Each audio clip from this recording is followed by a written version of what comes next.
I hope you had a nice spring break and enjoyed the much-deserved time off.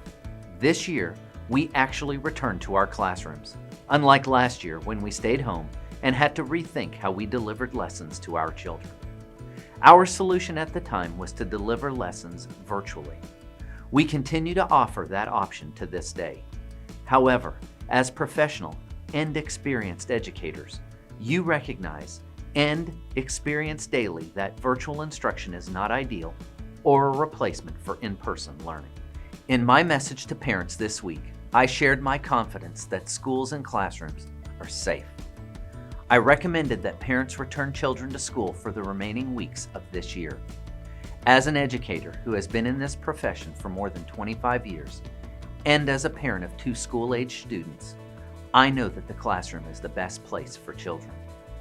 I told parents that in the weeks that remain, teachers must assess whether students have mastered the learning objectives for the year, as well as determine whether students are ready to move up a grade.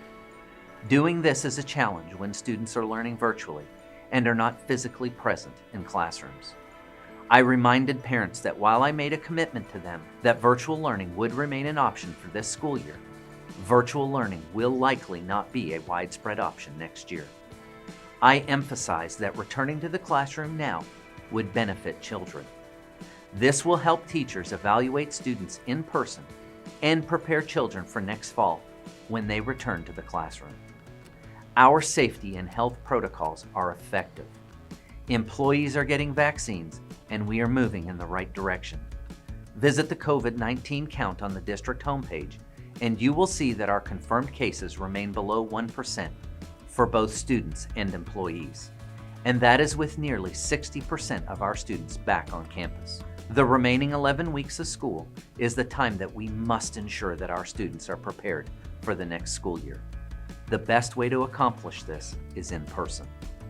I will continue to share information with you as it becomes available. Thank you for watching, enjoy the weekend, and I'll see you around the district.